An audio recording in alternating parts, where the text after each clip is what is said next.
मुलाखतीच्या माध्यमातून मंगलाताई शहा यांचं कार्य आपण समजून घेऊया. मी संजय सातपुते, संचालक आपटे वाचन मंदिर. Be the change which you want to see in the world. जे तुम्हाला जगात बदल घडवायचा असेल तर तो आधी तुमच्यामध्ये बदल घडवायला पाहिजे. आणि असं प्रत्यक्षामध्ये आपलं इथे कर्तव्य पार पाडणारी बोटावर मोजण्या इतपत माणसं आहेत. त्यातीलच एक मोठं नाव म्हणजे पंढरपूरच्या पालवी संस्थेच्या मंगलाताई शहा. ताई नमस्कार. अल्बर्ट आईन्स्टाईनचं एका वाक्यानं आपण मुलाखतीला सुरुवात करूया. समुद्र किनाऱ्यावर डौलानं उभं ठाकलेलं गलबत कितीही सुंदर दिसत असलं तरी त्याची जागा किनाऱ्यावर नसून उसळत्या समुद्रात लाटांना टक्कर देत वादळ अंगावर घेत कठीण प्रवास लीलया मार्गक्रमण करणं यातच त्या गलबताची इति कर्तव्यता असते. तसं गलबतानं कार्याचं व्रत घेतलं पाहिजे. ताई, आईन्स्टाईन सांगतात त्याप्रमाणे तुम्ही सामाजिक कार्याचं व्रत घेतलं. आपण काहीतरी सामाजिक कार्याचं व्रत घेतलं पाहिजे. ही अंतःप्रेरणा तुमच्या मनात कशी निर्माण झाली आणि सामाजिक कार्याची कशी सुरुवात झाली याची माहिती द्यावी.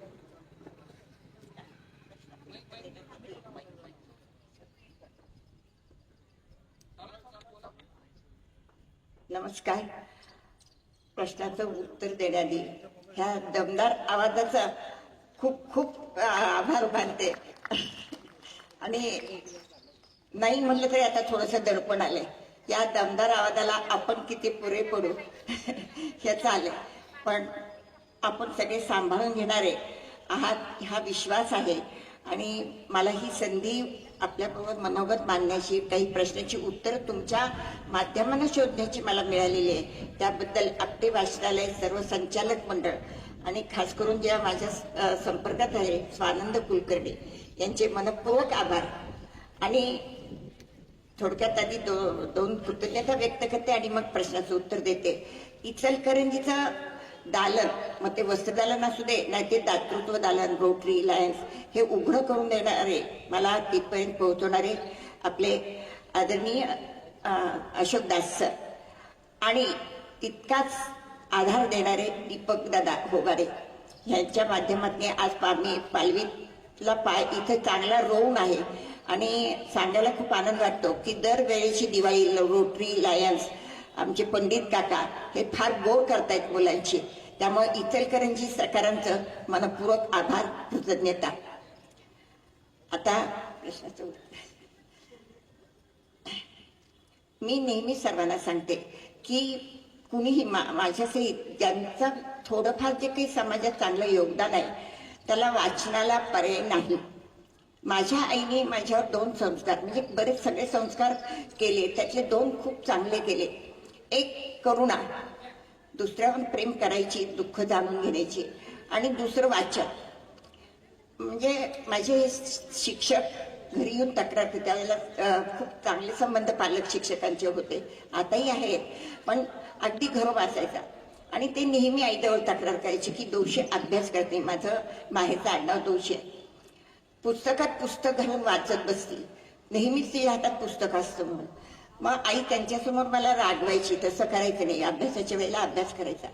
पण सातत्यात तिचं सांगायचं की भरपूर वाचन कर. आणि काय वाचते ह्याच्यावर तिचं बारीक लक्ष असायचं. आमच्या घरात सरासरी 40 माणसांचा राबता असायचा.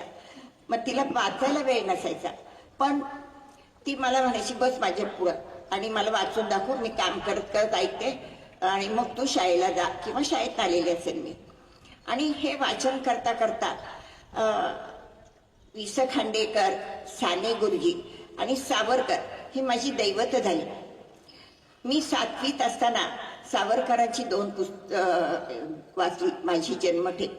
आणि त्यात मृणालिनी देसाईंचं भगतसिंगावरचं पुस्तक एक वाचलं आणि प्रचंड रडले. पण त्याच्याशिवाय दुसऱ्या हातात त्यावेळेला काही नव्हतंच. आणि असंच साने गुरुजींचं ज्या वेळेला वाङ्मय वाचत गेले, मी सुरुवातीला वाचत असताना मला बऱ्याच जणांनी जे सांगितलं, त्यात मोठे पण होते, रडकं वाङ्मय, मला त्यावेळेला वाटायचं हो आपण रडतोच ते वाचताना, मग ते रडकं वाङ्मय म्हणत असते. पण जसं जसं थोडंसं समज यायला लागली आणि ते रडकं आहे का दुःख जाणून घेणार आहे आणि दुःखाने येणारे अश्रू हे किती खरे असावेत किंवा असतात, हे सगळं मग त्याच्यावर मी आईशी बोलत असायचे आणि त्याच्यातनंच माझा प्रवास पुढचा चालू झाला. आणि मनात कुठंतरी की आपण समाजासाठी काहीतरी करायचं असं मनात बीज पेरलं गेलं. वयाच्या 16व्या वर्षी लग्न होऊन सासरी आले. एकत्र कुटुंब पद्धती, काही करायला वाव असं नाही, पण माझे सासरे आणि माझे मोठे जाऊबाई खूपच छान होत्या आणि माझ्या वाचनाला तिथं जास्ती प्रेरणा माझ्या सासऱ्यांनी दिली. आणि तिथं मग मी बालकाश्रममध्ये जात असताना अनाथ मुलांचं जे दुःख मी पाहिलं, त्यांच्या अडचणी जाणल्या, त्यांचा महत्वाचा प्रश्न मनात आला आणि आपण ठरवलं की ह्यांना सन्मान देणारं, प्रेम देणारं एक घर आपण उभा करायचं.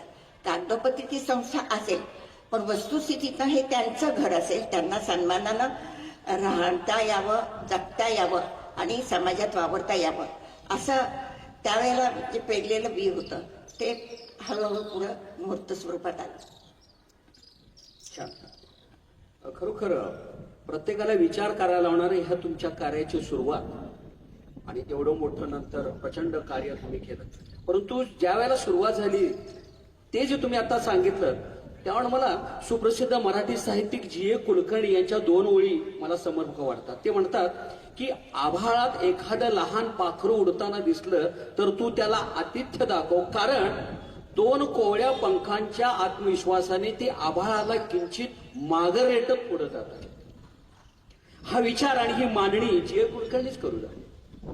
ताई, एवढ्या मोठ्या प्रचंड कामाच्या आभाळाला तुम्ही कोवळ्या पंखांच्या आत्मविश्वासानं रेटत रेटत पुढे जात होता आणि मग पालवी संस्था निर्मिती करण्यामागे असा कोणता प्रसंग घडला की ज्यामुळे तुम्ही पालवी संस्थेची निर्मिती केली? प्रथम म्हणजे कसं असतं, कुठलाही प्रवाह छोटा असतो.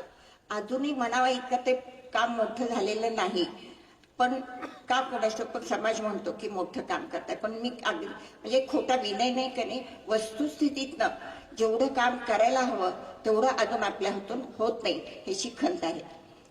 मी कामाची जी सुरुवात केली ती अगदी मी परत एकदा सांगते की मला वारंवार जाऊ मला मदत झाली ती वाचनाची. आणि झालं काय की मला देवाबद्दल आस्था होती, पण फक्त देवदेव करावा किंवा मंदिरात जावं हे मात्र मला त्यावेळेला मानवत नव्हतं. आणि आमच्या जाऊबाई मात्र खूप धार्मिक होत्या, करायचं त्या मला न्यायच्या की नाही अगं भाद्रपदात तरी 10 दिवस देवळात येत जा, करत जा म्हणून. आणि तिथं गेल्यावर जी आपण देवाला जातो ते मन शांती मिळावी म्हणून, आणि तिथं गेल्यावर मला खूप आश्वस्त व्हायचं.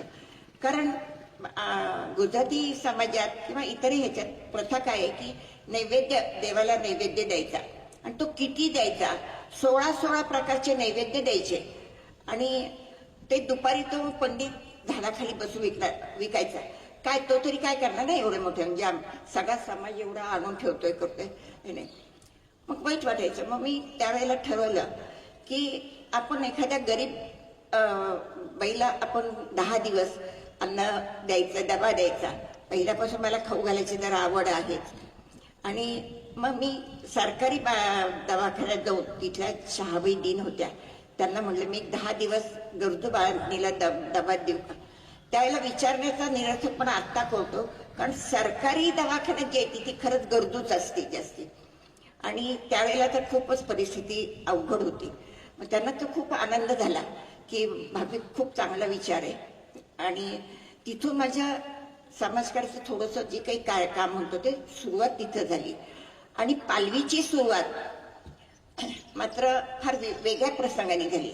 मला ह्या अनाथ मुलांचं घर उभा करायचं होतं, त्यांच्यासाठी खूप काही करायची मनात इच्छा असताना मला गावात एक बालकाश्रम असल्यामुळे परवानगी मिळत नव्हती. मग या प्रवासात विजयाताई लवाटे पुण्याच्या प्रसिद्ध समाजसेविका भेटल्या. मग मी त्यांना माझी अडचण सांगितली की मला अनाथ मुलांसाठी घर उभा करायचंय, मी काय करू. त्यांचं काम होतं वेश्यावस्तीतल्या मुलांना आणि मुलींना, एड्सग्रस्त मुलींना त्या त्यावेळेला सांभाळत होत्या पुण्यात. त्या म्हणल्या तुला काही आश्रमाला परवानगी मिळणार नाही. म्हणलं मला काम कसं करायचं ते सांगा, अडचणी नका सांगू. त्या म्हणलं ठीक आहे, तू वेश्यावस्तीत जाशील का, तिथल्या मुलांसाठी काही करू शकतेस का, बघशील का. म्हटलं काही हरकत नाही. मग त्यांना त्यावेळेला कदाचित शंका आली की खरंच ती म्हणते पण ती जाईल का. आणि मला नेहमी वाटतं की आपण बोलण्यापेक्षा कृतीतून प्रत्येक गोष्टीला उत्तर द्यावं. कधी आपण देतो, कधी काय उत्तर देतो. त्याप्रमाणे मग मी त्यांची भेट घेऊन आल्यावर माझी मुलगी डिंपलची कायम इयत्ता 4थी पासून माझ्या बरोबर आहे. पाठीला पाठ, हातात हात देऊन खंबीरपणे उभी आहे. तिला म्हणलं बेटा एक अवघड काम आहे थोडंसं, आपण उद्यापासून करायचं आहे, तू येशील का माझ्या बरोबर. ती म्हणली हो, कारण मी त्याच्या आधी तिला घेऊन लेप्रेसी कॉलनी जात होते. तिला वाटलं अजून एखादी कॉलनी असणार आहे काय नाही. आणि तिचं समजण्याचं म्हणजे 9वी पास झालेली तिथे, ऐकणं आणि बघणं हे वेगळा प्रवास असतो. मग तिला म्हणलं आपल्याला वेश्यावस्तीत जायचं आहे आणि मग तिथं आपण काय करायचं ते बघूयात का. तो आहेस ना म्हणजे बरोबर, मग काय हरकत नाही, आपण दोघी जाऊयात. आणि मग आम्ही वेश्यावस्तीत जायला सुरुवात केली. आणि तिथं लक्षात आलं की खूप काम करणं गरजेचं आहे इथं. म्हणजे रोजच जो प्रसंग मला थरकाप निर्माण करतो की हे असं झालं तर काय होणार, तो प्रसंग मी आपल्याला सांगू इच्छितो. आम्ही तिथं जायचं टायमिंग म्हणजे दुपारी साधारण 2-2:30 दरम्यान जावं लागायचं, कारण रात्रीची त्यांची झोप व्हायची नाही. आणि दुपारी 3:30 वाजल्यापासून त्यांना त्यांच्या कामाला लागावं लागायचं. मग आम्ही 2ला मायलेकी जात होतो. आणि खूप त्या मुलांसाठी काही करायचं तर प्रथम जागा पाहिजे त्यांना. त्या वस्तीतून जरा बाहेर काढायचं, त्या सगळ्या ह्याच्यातून बाहेर काढायचं तर जागा हवी. म्हणून आम्ही जागेचा शोध घेत गेलो की भाडे तत्वावर मिळेल का, कुणाची ओसरी आम्हाला 1-2 तास मिळेल का. पण सगळ्यांनी आम्ही कामाला म्हणजे सुरुवात करायची त्या कामाचं कौतुक केलं, पण जागा कोणीही द्यायला तयार नाही. वेश्यांच्या मुलं आणि ते आपल्याकडे नको. मला नेहमी हेच वाटतं की आपण नावं ठेवतो पण की बाबा हे असं नको, ते तसं नको. ते नकोय तर कसं असावं ह्याच्यासाठी आपण काही प्रयत्न करतो का. आणि मग वेश्यावस्तीत जात असताना एक दिवशी शासनाची गाडी कंडोम द्यायला आली तिथं. आणि अगदी झुंबड पडली, 20 बॉक्स द्या, 24 बॉक्स द्या. कंडोम म्हणायला पण आपण लाजतो, तिथं ही इतकी झुंबड कशी काय. मग मी तिथं शेजारी असलेल्या ताईंना विचारलं तर हे कंडोम कशाला एवढे लागतात. तिने इतकं तिरस्काराने उत्तर दिलं ती एड्स होणे म्हणून. तो पहिल्यांदा शब्द ऐकला. पण लक्षात आलं की काहीतरी गंभीर समस्या असावी. मग आमचा चेहरा वगैरे बघून ती म्हणली बघा तुम्हाला तिथं बोळात बाई पडली, म्हणजे एड्स झालेली, बघायची असली तर बघा तुम्ही. मग मी आणि डिंपल ते बघायला गेलो तर अक्षरशः म्हणजे आपण जो सायन्स हॉलमध्ये लॅबमध्ये किंवा कुठे जो सापळा बघतो तो निर्जीव होता आणि हा थोडा हालचाल करत होता, एवढाच फरक. आणि तिला हात लावायला कुणी तयार नाही. चप्पलीचा पाय किंवा बुटाच्या पायाने तिला बाजूला सरकवलं जात होतं. ती पाणी मागत होती तर कोणी पाणी द्यायलाही तयार नव्हतं. आणि तिच्या आजूबाजूला जे पावाचे तुकडे, म्हणजे कुत्र्याला सुद्धा आपण खूप प्रेमाने जगवतो, पण एक जिथं जागतं माणूस भले ते आत्ता जाईल मग जाईल, त्याला प्रेमानं 2 शब्द बोलणं, प्रेमाने काही खाऊ घालणं असं द्यावं कुणाला वाटत नव्हतं. आणि ती परिस्थिती बघितल्यावर लक्षात आली ही काहीतरी गंभीर समस्या आहे. कारण काही म्हणजे काहीच माहित नव्हतं एड्स म्हणजे काय. मग डिंपलला म्हणलं आपण डॉक्टरकडे जाऊ, त्यांच्याकडनं माहिती घेऊ. आणि त्या दिवशी दुपारी 3 ते रात्री 9 पर्यंत आम्ही मायलेकी 5 ते 7 डॉक्टरांकडे गेलो. काही डॉक्टरांनी आम्हाला सत्यकथा सांगितल्या, काही क्लिप्स दाखवल्या. आणि ज्या सत्य घटना ऐकल्या आणि ज्या क्लिप्स दाखवल्या, त्यावेळेला HIV काय आहे आणि HIV पासून एड्सचा प्रवास काय आहे हे आम्हाला थोडंफार कळलं. माझी सवय आहे की खूप अस्वस्थ झाल्यावर लिखाण करायचं.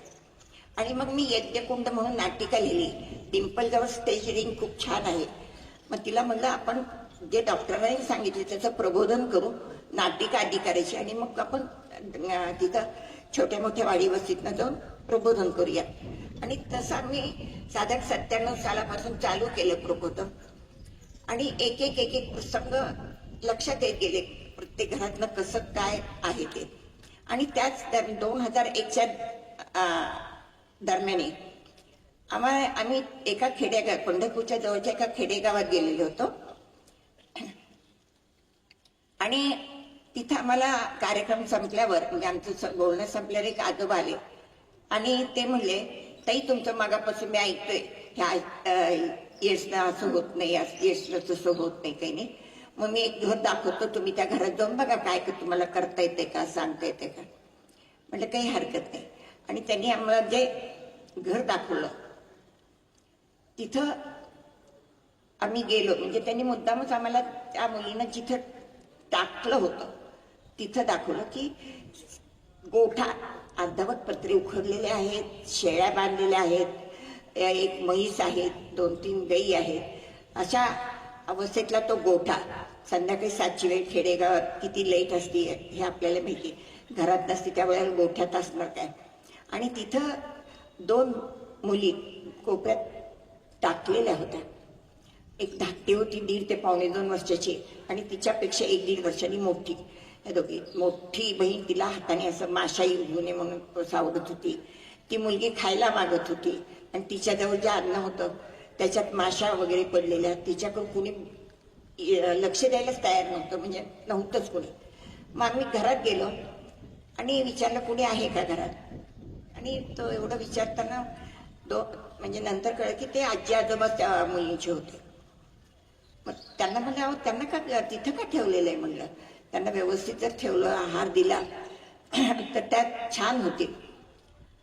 जसं काही आम्ही खूप मोठा गुन्हा करतो त्यांना सांगतोय वगैरे, म्हणजे खूप मोठा गुन्हा करतो अशा ह्याच्यात त्या मुलींचे आजोबा आमच्या अंगावर आले. तिथं ठेवायचं नाही तर कुठे ठेवायचं म्हणले. आईबाप गेले वर तोंड करून, बापानं शेण खाल्लं म्हणले आणि आमच्या उरावर ही ठेवून गेलेले आहेत म्हणले.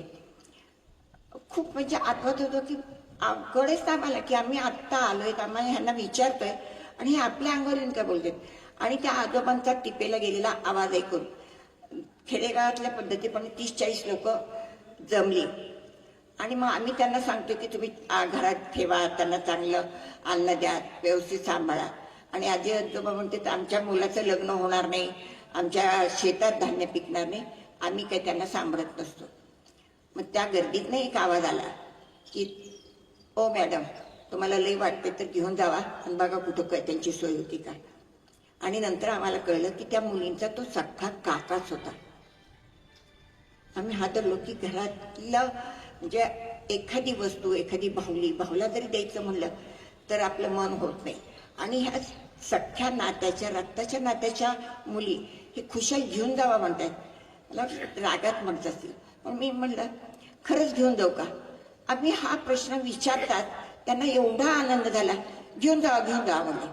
आणि त्या रात्री आपण त्या 2 मुलींना घरी आणलं, 9 मखू घातलं, गरम डाळ भात मेथकूट दिलं, खूप छान झोपल्या. आणि मग दुसऱ्या दिवशी डिंपलनी पूर्ण सोलापूर जिल्ह्यातल्या संस्था जेवढ्या माहीत होत्या त्यांना फोन केले की असं HIV मुलींना निवासाची व्यवस्था आहे का. दुर्दैवही म्हणून आणि सुदैवही म्हणून. दुर्दैव असं की त्यावेळेला कुणीही त्यांना ठेवून घ्यायला तयार नव्हतं, निवास त्यांची सोय नव्हती. आणि सुदैव अशासाठी की त्यावेळेला ती सोय नव्हती, त्यामुळे आपल्याला ही सेवा करता आली, सेवेची संधी मिळाली. आणि तिथून आपल्या पालवीचा म्हणजे त्याचं आज प्रभाहिरा फाउंडेशन प्रतिष्ठान आहे, प्रभाहिरा प्रतिष्ठान आहे, त्याच्यातर्फे पालवी हा प्रकल्प 2001 पासून चालू आहे. खरं ज्या काळामध्ये 1990-92चा काळ असेल त्यामध्ये नुकतीच भारतामध्ये HIV सुरुवात झाली. आणि त्यावेळेला खरोखरच असं कोणाच्या घरामध्ये जर काय केस असली तर त्या घराला वाईट टाकलं जायचं अशी परिस्थिती होती. आणि त्या काळामध्ये तुम्ही हे जे काय कार्य हाती घेतलं खरोखर ताई तुम्हाला सलाम आहे. ताई, कोरोनाचा काळ सुरू झाला आणि सगळ्या जगामध्ये प्रचंड भीतीचं वातावरण पसरलं. अशा या काळामध्ये तुम्ही तुमच्या पालवी संस्थेमध्ये काम करत असताना एका बाजूला HIV बाधित झालेली मुलं सांभाळायची आणि दुसऱ्या बाजूला कोविड, अशा कठीण परिस्थितीमध्ये 0 कोविड पॉझिटिव्ह रेकॉर्ड तुम्ही केलं. तर हे तुम्ही कसं काय व्यवस्थापन केलं या सगळ्याचं. खरं तर हे व्यवस्थापन मी केलेले. मी नेहमीच म्हणते हे काम त्या गजानन महाराजांचं आहे. संधी, शक्ती, बुद्धी देणारा तो आहे. पण ज्यावेळेला पहिल्यांदा डिंपल सांगत आली की असं निघालेले की सगळं बंद करायचं, मला अंगावर काटा आलं. बंद करून काय करायचं म्हणली. नाही, आपली मुलं कुणी बाहेर जायचं नाही आणि बाहेरच्या कुणाला घरात येत नाही. गेट बंद म्हणजे बंद. आणि तिचं नियोजन पक्क असतं, कणखरपणा भरपूर आहे. त्या एखाद्या बाबतीत ऐकायचं नाही म्हणजे ती मग ब्रह्मदेव आला तरी ते ऐकणार नाही. म्हणली नाही, पोरं एक वेळ उपाशी राहिली तरी चालतील बाई, पण जगणं महत्वाचं आहे. अजिबात म्हणजे मी अजिबात बाहेरच्याला कुणी आत देऊ देणार नाही आणि आतल्याला बाहेर जाऊ देणार नाहीये. मला राग पण आला, वाईट वाटलं. आता म्हटलं कसं होणार, कारण तो काही काळ निश्चित नव्हता की बाबा 4 दिवसासाठी आहे, आठवड्यासाठी, अनिश्चित काळ होता. पण तिनं ते हे केलं. आणि खरं सांगू का, त्या निमित्ताने म्हणजे मी नेहमीच म्हणते की एखादं संकट ती संधी असते आपल्यासाठी, की तुम्ही त्यावेळेला त्या संकटाकडे कसं पाहता, कसं प्रश्न सोडवता आणि कसं तोंड देता. आणि आपल्या भारतीय संस्कृतीने, आपल्या पूर्वजांनी, आपल्या ऋषीमुनींनी आपल्याकडे एवढा खजिना दिलेला आहे की आपण कुठल्याही समस्येला अगदी समर्थपणे तोंड देऊ शकतो. आपण आधीपासूनच आहारावर खूप छान लक्ष दिलेलं होतं की ह्यांना जड अन्न न देता पण पौष्टिक अन्न काय द्यायचं. अग्निहोत्र चालू होतं, गोमूत्र पाजणं चालू होतं. ह्या सगळ्याचा परिपाक म्हणून आणि सकारात्मक वातावरण, ह्याचा वातावरण म्हणून 2.5 वर्ष पूर्ण जगात थैमान घातलेला असताना करोनाने आपल्या पालवीतील एकही मुलगा, मुलगी, एकही व्यक्ती करोनाला बळी पडली नाही, करोनाची लागण झाली नाही. त्याही वेळेला आमच्या पोटात असा गोळा येत होता की जर समजा एखाद्याला झालं तर आपण कुठं त्यांना ऍडमिट करणार आहे, आपली मुलं कुठं जाणार. कारण प्रत्येक घरटी बघत होतो की 1-2 झाली तर त्यांना कुठं हे करायची. बेड मिळत नव्हते, काही सुविधा मिळत नव्हत्या आणि आपल्याकडे इतका मुबलक पैसाही नव्हता की कुठेही आपण काही करू. पण परमेश्वराचं काम आहे. परमेश्वरांनी जी काही आपल्याला बुद्धी दिली त्याप्रमाणे संगोपन करत दिलं. आणि सगळ्यात पारितोषिकापेक्षा मोठं पारितोषिक म्हणूयात, सन्मान म्हणूयात की एकाही व्यक्तीला, एकाही मुलाला, एखाद्याही महिलेला आपल्याकडे करोना झाला नाही, याचा खूप खूप अभिमान. सुप्रसिद्ध कवी नरसिंह मेहता म्हणतात की वैष्णव जनतो तेने कहिये, जे पीड पराय जाणे रे, पर दुःखे उपकार करे तोये, मन अभिमान न माने. वैष्णव माणसं म्हणजे चांगली माणसं दुसऱ्याचं दुःख जाणून घेतात, त्यांना मदत करतात आणि मदत केल्याची भावना, उपकाराची भावना मनामध्ये आणत नाहीत. अशी चांगली माणसं आहेत म्हणून तर हे जग चालू आहे. आणि अशी ही जी चांगली माणसं आहेत त्यापैकीच एक व्यक्तिमत्व म्हणजे मंगलताई शहा. ताई, घरात मुलींचा वावर नको म्हणून झाडावर बसून ठेवणारी चुलती असेल, रस्त्यावर सोडून दिलेली बालके असतील, अशा दुर्लक्षलेल्या मुलांना सांभाळताना समाजातील लोकांकडून कोणत्या आव्हानांना, प्रसंगांना तोंड द्यावं लागलं हे आम्हाला समजून घ्यायचंय. अनेक प्रसंग असे की म्हणजे मला घर करून गेले, जखमेवर खपली धरलेली आहे पण आतून जखम आजही ती भरभर राहते. सगळ्यात अगदी ठळकपणे म्हणजे इतकी वाईट वाटणारी घटना की त्यावेळेला आपल्याकडे 13 मुलं होती. थोरली मुलगी होती 5 वर्षाची. आणि मग काय द्यायचं काही नाही करायला. एक पत्रकार पण आले, त्यांच्याबरोबर 2-3 जण आलेले, प्रतिष्ठित जण. आणि सगळं झालं. आम्ही नाही म्हणजे काही अनुभव होते त्यामुळे प्रत्येकाला सांगायचं की तुम्हाला काही विचारायचं असेल तर मुलांच्या समोर विचारू नका, आपण नंतर बोलूया. पण लोकांना तेवढा धीर धरवत नाही. बरं, मुलांशी बोलायची पण हौस, मुलांना पुढे बोलवायची हौस.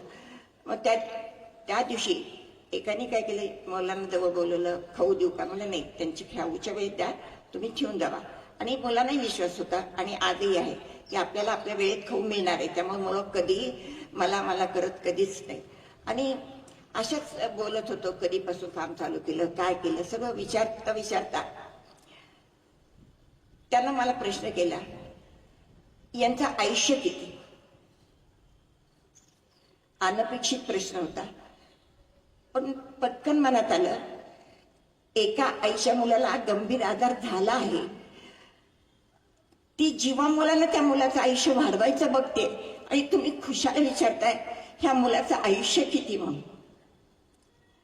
आणि सगळ्यात अवघड प्रसंग, तो माणूस जाताच ती 5 वर्षाची मुलगी, ते लेकरू मला म्हणलं, बाई आयुष्य म्हणजे काय ग?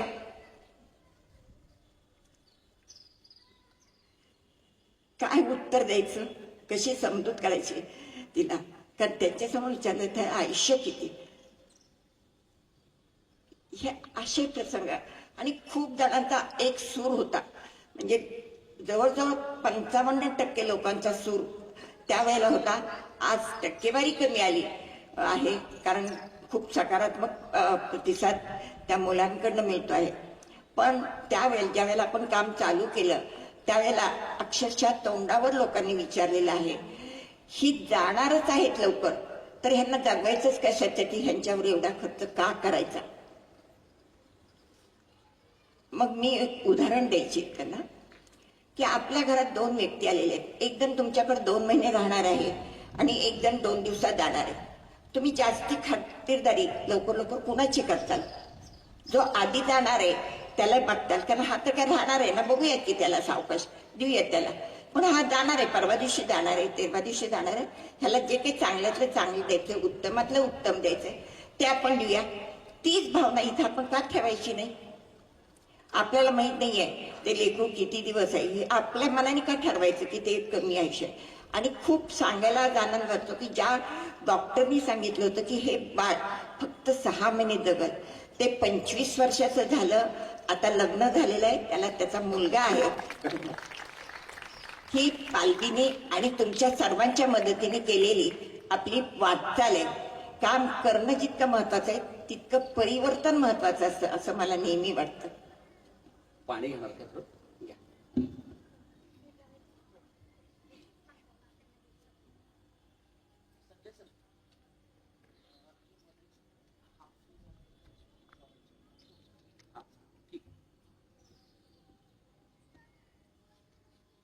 ताई, तुमच्या माहितीची एक नोट मला अभ्यासाकरता मिळाली. त्या नोटमध्ये रवींद्रनाथ टागोर यांच्या 3 ओळी वाचायला मिळाल्या. मी झोपलो आणि स्वप्न पाहिले की जीवन म्हणजे आनंद आहे. मी जागा झालो आणि पाहिले की जीवन म्हणजे सेवा आहे. मी सेवा केली आणि पाहिलं की सेवा हाच खरा आनंद आहे. रवींद्रनाथ टागोर यांचे सेवा हाच खरा आनंद हे शब्द स्वतःच्या जीवनामध्ये सत्यात उतरत असताना विविध आव्हाने समोर आली. पालवीमध्ये राहत असलेली मुलं जशी मोठी होत गेली तसं एक प्रश्न उभा राहतो, तो म्हणजे त्यांचं शिक्षण. मग त्यांना शिक्षण देण्यासाठी तुम्ही कसं काय कार्य पूर्ण केलं? कसं आहे, खूपदा असं होतं की समाजाच प्रश्न उभा करतो आणि समाजातीलच काही लोक ते प्रश्न सोडवण्यासाठी मदत करतात. आपण आपला प्रवास योग्य रीतीने योग्य मार्गाने चालत झाला पाहिजे आणि तो मार्ग दाखवणारे पण आपल्याला भेटतात. फक्त तो किती टक्क्यांनी सुटतो का एका प्रश्नातून नवीन प्रश्न भरतो हेही महत्वाचं असतं. आपल्या मुलं मोठी होत गेली, जगणार नाहीत असं वाटत असते, जगती झाली, मग त्यांना आता शिक्षण देणं महत्वाचं. नेहमीप्रमाणे आम्ही शाळेत त्यांना घेऊन गेलो. पंढरपूर काही तसं फार मोठं नाही, पालवीतली मुलं आहेत, कोणती मुलं आहेत म्हटल्यावर नकार दिला. मग आम्ही त्यांना समजावत गेलो की हा काही संसर्गजन्य नाही आहे, त्यांना काही होत नाही, काही नाही. मग मुख्याध्यापकांनी सांगितलं, माझ्या अजिबात काही म्हणजे त्यांना नाकारण्याची इच्छा नाही, अडचण नाही आहे, तुम्ही शिक्षकांना बोला, तुम्ही शिक्षकांशी विचारा, म्हणजे तुमचा प्रश्न तुम्ही सोडवा, मी काही ह्याच्यात सहकार नाही. फक्त माझा भाग काय की मी मुलांना नाही म्हणत नाही. मग आम्ही शिक्षकांशी बोललो.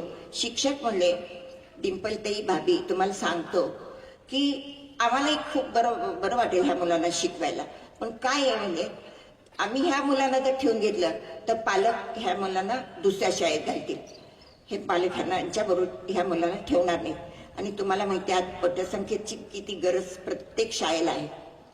बरोबर आहे, पटसंख्या पाहिजे होती, आकडेवारी वाढणं गरजेचं होतं आणि आपली 2 ते 3 मुलं नाकारणं खूप सोपं होतं.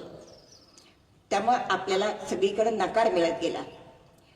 पण शिकवणं गरजेचं होतं आणि प्रश्न अनुत्तरित ठेवता येत नव्हता. मग आपण प्रयत्न चालू केले. 7 साली चालू केले. 13 साली आपल्याला शाळेला मान्यता मिळाली, पण स्वयं अर्थसहाय्य अनुदान मिळणार नाही. मग आम्ही प्रश्न केला की आम्ही शिक्षकांचे पगार, कारण शिक्षकांचे पगार त्यावेळेस भरपूर म्हणजे मोठा आकडा झालेला होता. आधी तर आम्हाला माहित होतं की ह्या मुलांना शिक्षक मिळतील का नाही, आणि मिळाले तर मानधनाच्या जोरावर किती मिळणार आहेत.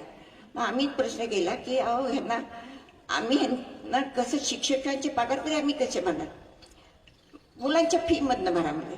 म्हटलं मुलांना आई वडीलच नाही आहेत, नातेवाईक नाही आहेत, ही मुलं अनाथ आहेत, आम्ही काय करणार, तो तुमचा प्रश्न आहे.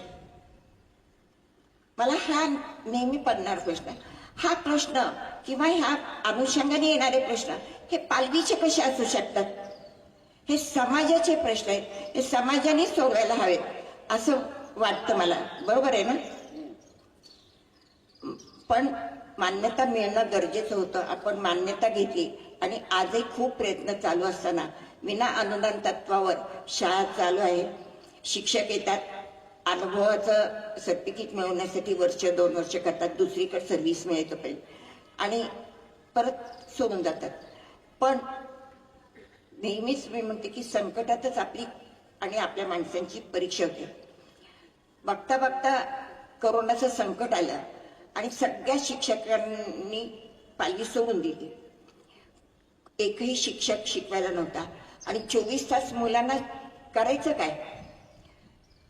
मग 10वी 12वी झालेल्या आपल्या मुलींनी सांगितलं की आम्ही आमच्या परीनं मुलांना शिकू, आणि सगळ्या शाळा बंद असताना आपल्या 10वी झालेल्या 12वी झालेल्या मुलींनी 2.5 वर्ष शाळा बंद पडून न देता चालू ठेवली. वा वा वा.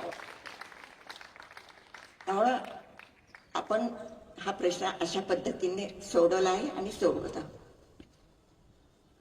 पालवी संस्थेमध्ये जी मुलं मोठी झाली, करती सवरती झाली, त्यांच्या पालवी संस्थेबाबतच्या ज्या काही भावना आहेत त्यापैकी एक मुलगा असं म्हणतो की संघर्षातून उभं राहिलं माझं आयुष्य.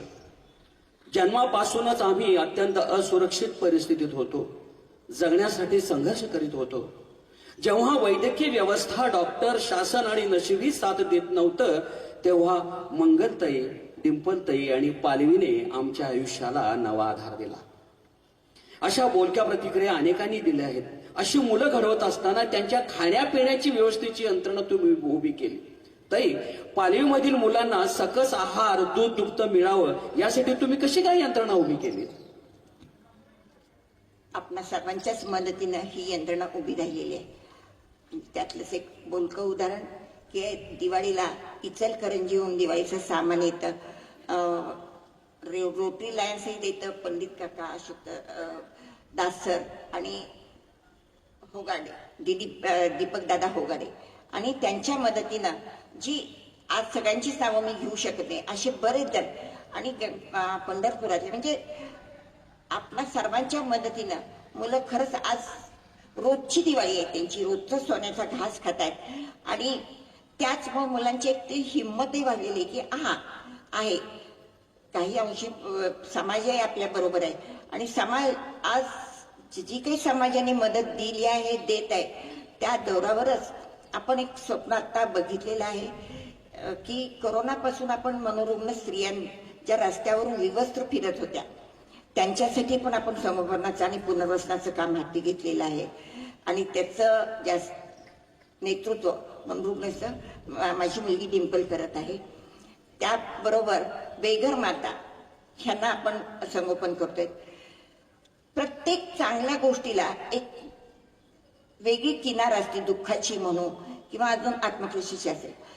पंढरपुरात पांडुरंगासारखं दैवत आहे म्हणून घरात नको असलेली व्यक्ती आपण जसं निर्माल्य बाहेर टाकून देतो तशा पद्धतीनं स्टेशनवर, वाळवंटात आणून सोडून दिली जाते. मग ते कधी कधी 2 महिन्याचं बालक असतं, 2 दिवसाचं बालक असतं, 80 वर्षाचे आजोबा असतात, 80 वर्षाची आजी असतील. इतके भयानक प्रसंग. 1-2 महिन्यापूर्वी एक आजी आल्या पंढरपूर नजीकून रात्री 10ला. आम्हाला एकाने सांगितलं की इथे एक आजी रडत बसल्यात, तुम्ही त्यांना घेऊन जाता का? मग आपल्या आता आज आलेल्या माझ्याबरोबरच्या शीतलताई, अत्यंत धाडसी व्यक्तिमत्व आहे बरं का. शीतलताई उठून एकदा सगळ्यांना नमस्कार करा. आणि आमचे खंडूदादा 24 तास ही माणसं तत्पर असतात. त्यांनी 10ला जाऊन तिला आणलं. आल्यावर ती इतकी ढसढसा रडत होती, तिच्या अंगावर वण होते.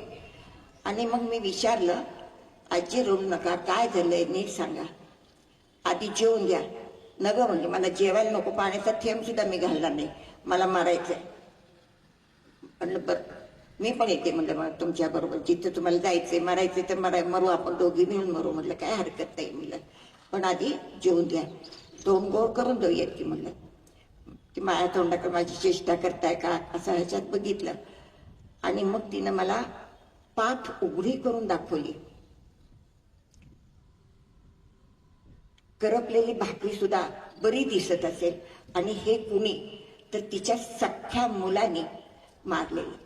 कारण तिला चालता येत नव्हतं, तिला जागेवरचं नीट उठता येत नव्हतं. रोज उठून आम्ही तुझं किती करायचं, मर कुठं तरी जाऊन, ह्या भाषेत सांगून तिला पंढरपूरला आणून सोडली.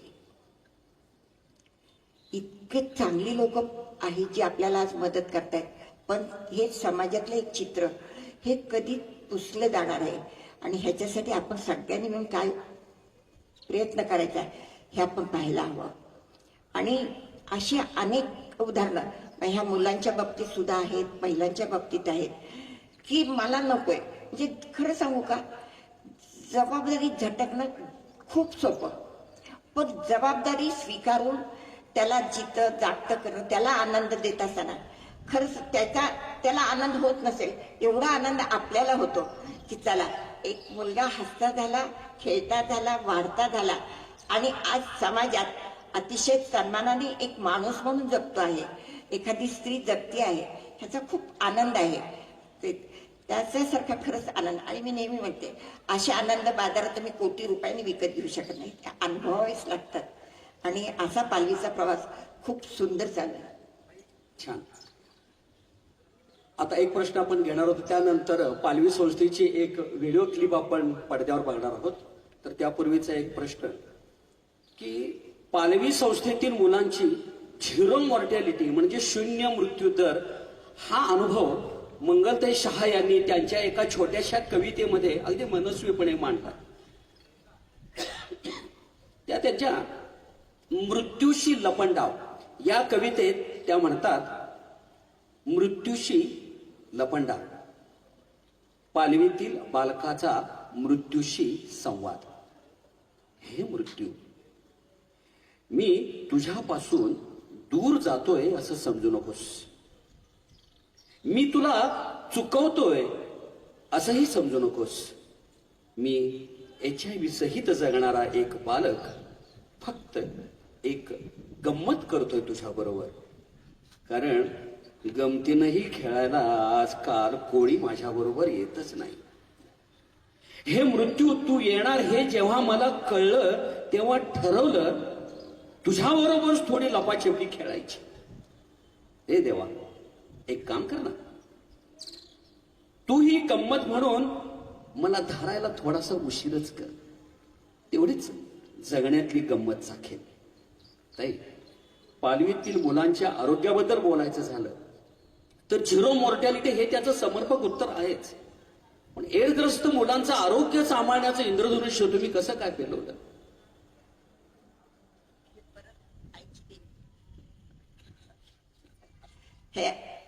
ही माझी आईकडची वारसाने आलेली माझी देणगी आहे, की माझी आजी पण खूप सुगरण होती, आई सुगरण होती, आणि सुगरणी बरोबर ती अत्यंत मायाळू होती. आमच्या दारावर भिकारी आलेला कधी तसा गेला नाही, पण तिची एक गोष्ट खूप खूप चांगली होती, की ती म्हणायची, मी तसं तुला देणार नाही, चालतो फिरतोस ना, आधी अंगण झाडून घे किंवा काहीतरी छोटं मोठं त्याला काम देणार. आणि रोजचा तिचा दिवस म्हणजे होता, तिचं सकाळीचा चहा पिऊन झाला की पहिलं तिचं काम भाकरी ताकात बुडवून ठेवायची, लसणाची चटणी करून ठेवायची, आणि दारावर येणाऱ्याला ताक भाकरी आणि लसणाची चटणी की ताक बाजू नये आणि पी आता पाणी आणि पुढं हो. हे आम्ही सगळ्यांनी अनुभवलेलं आहे आणि त्यावेळेला आम्हाला जरासा राग यायचा की आलं की बाई देत बसती करत बसती म्हणून. पण तेच रुजलं आणि त्याच्यामुळं पालवीसारखं काम करता आलं. ती सेवेची संधी मिळाली. ही आईची करुणा. या आजही मला सगळ्यांचं जेवण करायला आवडतं. चपातीची मशीन आहे पण भाज्या कोशिंबिरी हे करतात आणि ह्या सगळ्या जणी माझ्या चेष्टा करते. शीतलताई सहित बरं का की बहीणनी मुलांना लाडावून ठेवलेलं आहे. पोरं बाहेर गेली की म्हणतात बहीणसारखी भाजी झाली नाही, शिरा बहीणसारखा नाही. हे लाडवणं आहे का जपणं आहे हे तेवढं सांगावं. मंगलताई शहा यांना समाजसेवा, महिला सशक्तीकरण आणि वंचित घटकासाठी केलेल्या कार्याबद्दल विविध प्रतिष्ठित पुरस्कारांनी गौरवण्यात आलेलं आहे, ते आपण समजून घेऊया. 2019 मध्ये सखी सन्मान award, inner wheel club Temburni Supriya Sule यांच्या हस्ते अवॉर्ड, आदर्श माता award, Durga life time achievement award, सेवाभावी अवॉर्ड, भान तरुणाई अवॉर्ड, सहार अनाथालय परिवार गेवराई. 2020 मध्ये राजमाता जिजाऊ अवॉर्ड, शांतिरत्न अवॉर्ड पुणे, श्रीमती गिरिजा एकनाथ ठोसे सेवा अवॉर्ड, प्रवीण दवणे यांच्या हस्ते त्यांना तो अवॉर्ड मिळाला. 2021-22 मध्ये ऊर्जा पुरस्कार छायाप्रकाश फाउंडेशन सोलापूर, गौरव जिजाऊच्या लेखीचा अवॉर्ड संभाजी ब्रिगेड पंढरपूर, प्रेरणादायी व्यक्तिमत्व award Akkalkot Maharashtra Pune, senior citizen fellowship award Rotary club of Ichalkaranji, कर्तृत्ववान नारी शक्ती अवॉर्ड पंढरपूर, आचार्य यात्रे कट्टा award Thane, Solapur district social sector Lions club of Sangola. 2023 मधील सन्मान incredible service honours 2023 Pune, social sector award doctor Dadasaheb Gujar स्मृती Pune, Kshitij group recognition Karmala, women's development board work award 2023 Mumbai, Maharashtra शासनाकडून दिला जाणारा एक प्रतिष्ठेचा पुरस्कार हिरकणी 2014. मंगलताई यांना हिरकणी पुरस्काराने शासनाने सन्मानित केलेला आहे. विशेष आंतरराष्ट्रीय सन्मान शायनिंग वर्ल्ड कंपॅरिझन अवॉर्ड, समाजात करुणा आणि सेवाभाव पसरवण्यासाठी दिलेला प्रतिष्ठित सन्मान, amazing Indian award health care क्षेत्रातील उल्लेखनीय कार्यासाठी सन्मानित करण्यात आलं. समाजसेवा आणि आरोग्य क्षेत्रातील कार्याची दखल घेऊन टाइम्स सारख्या मोठ्या मंचाकडूनही त्यांना सन्मान मिळालेला आहे. 40 वर्षांहून अधिक काळ केलेल्या समाजसेवेसाठी ग्लोबल महासभेने जैन सशक्त महिला पुरस्कार दिलेला आहे.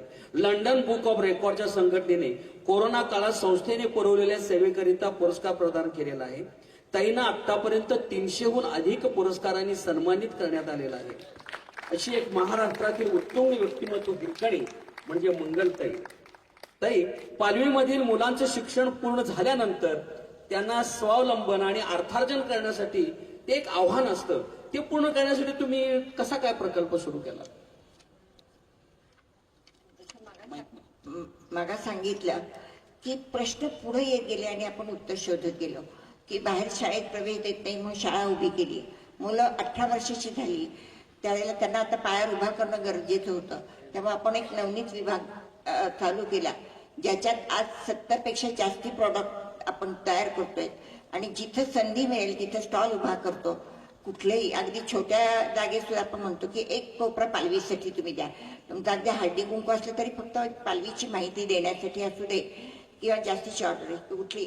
आणि आज खूप चांगल्या रीतीने मुलं सक्षम होत आहेत. सगळ्यात सांगायला आनंद वाटतो की आजपर्यंत 52 मुलींची HIV to HIV आपण लग्न लावलेली आहेत आणि त्यातली 15 मुलं जी झाली ती सगळी नॉर्मल आहेत. ही विज्ञानाने केलेली प्रगती आहे. फक्त आपण थोडासा दम धरायला पाहिजे आणि त्यांना मायेचा हात देऊन उभं करायला पाहिजे. एवढंच काम पालवी तुमच्या सगळ्यांच्या मदतीने केलेलं आहे. पहिली आपली मोठी मदत म्हणजे आर्थिक तर झालीच, पण 2001 पासून आपलं काम चालू होतं. जागा कोणीही देत नव्हतं. कारण हे जर आपल्या शेजारी आले तर आपले बाकीचे प्लॉट विकले जाणार नाहीत. त्यासाठी सुद्धा आपल्याला नाकारलं गेलं. मोफत तर कोणी देतही नव्हतं. अशा ह्याच्यात 2004 साली आदरणीय गीतकार, प्राध्यापक आणि प्रसिद्ध लेखक दवणे सर आले आणि त्यांनी काम बघून दैनिक सकाळमध्ये एक लेख लिहिला थेंबात लाभारमध्ये आणि त्या लेखामुळे पूर्ण महाराष्ट्रातनं आपल्याला मदत मिळालेली आहे. आणि पहिली 3500 स्क्वेअर फूट जागा झाली. त्याच्यानंतर आत्ता साल मला वाटतं 2002 असेल, त्यावेळेला आदरणीय दास सर तिथं आले आणि तिथून इचलकरंजीचा जो प्रवास चालू झालाय तो आजपर्यंत चालू आहे. आज मिळालेली भरीव देणगी पण सांगते मी तुम्हाला. आत्ता रोटरी लायन्सनी दिलेली आहे, श्रीकांत प्रभुदेसाईंनी पण भरीव देणगी दिली, पंडित काकाने डिकीभर आंबे दिलेले आहेत आणि आज सरांनी जिथं नेलं ते शिरढोणची एक शाळा आहे ती आपण बघितली आणि तो सगळा समूह पालवीला जोडला गेलेला आहे. आणि मन तृप्त करणारं जेवण करून दीपक दादांकडनं आज तुमच्या समोर मिळालेली आहे. असा हा सगळा आपल्या प्रेमाचा प्रवास चालू आहे आणि चालू राहणार आहे. त्याच्यासाठी आपली मोलाची साथ गरजेची आहे आणि त्यासाठी माझी पहिली विनंती की आपण एकदा पालवीला अवश्य भेट द्या. तुमच्यातलं कलाकौशल्य मुलांना शिकवा. सगळ्यात महत्वाचं की आपला वेळ थोडा ह्या मुलांसाठी द्या. ही पालवीची मुलं नाहीत, कोणा एकाची जबाबदारी नाही, ही आपल्या सगळ्यांची जबाबदारी जी आपण सगळ्यांनी पार पाडली पाहिजे. आणि तुम्ही बरोबर आहात या विश्वासाने वाटचाल चालू आहे. शेवटचा प्रश्न मी आता आजच्या मुलाखतीचा घेतोय.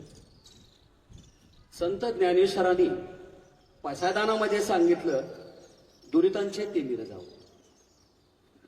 हे आम्ही सगळं वाचतो, ऐकतो, म्हणतो, अर्थही समजून घेतो. पण ताई तुम्ही फक्त अर्थ समजून थांबला नाही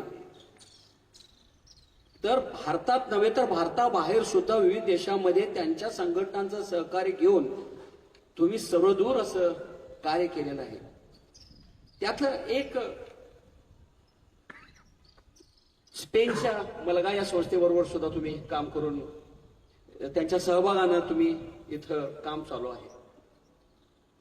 मगाशी एक तुम्ही म्हणाला की पंढरपूरमध्ये एका रात्री एका बाईला रस्त्यावर सोडलं होतं आहे ना म्हाताऱ्या बाईला. ते तुम्ही सांगत असताना मला नटसम्राट नाटकामधली सुप्रसिद्ध नटसम्राट आप्पासाहेब बेलवलकर ज्यांनी अखंड मराठी नाट्य रसिकावर राज्य केलं त्या नाटकामध्ये, तर त्यांना सुद्धा बेघर व्हावं लागलं.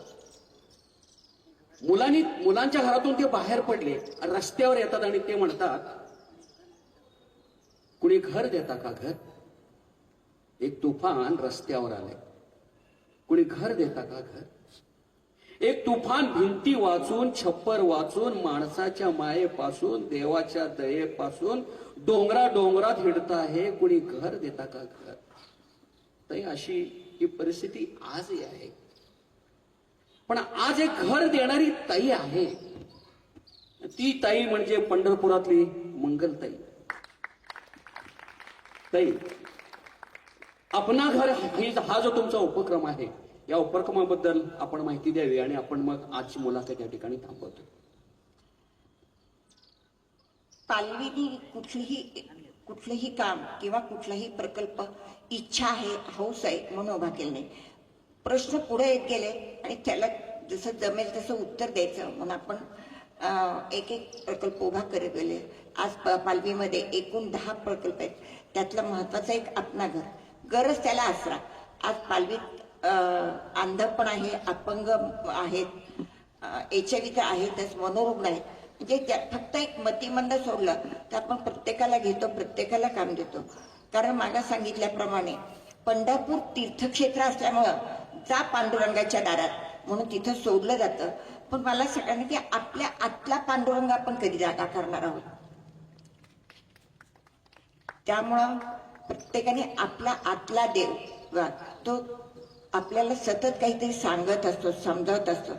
आणि सगळ्यात महत्वाचं, कारण हे आपण करतच नसतो. आपण कोण म्हणजे खरंच आपण करणारे कोण?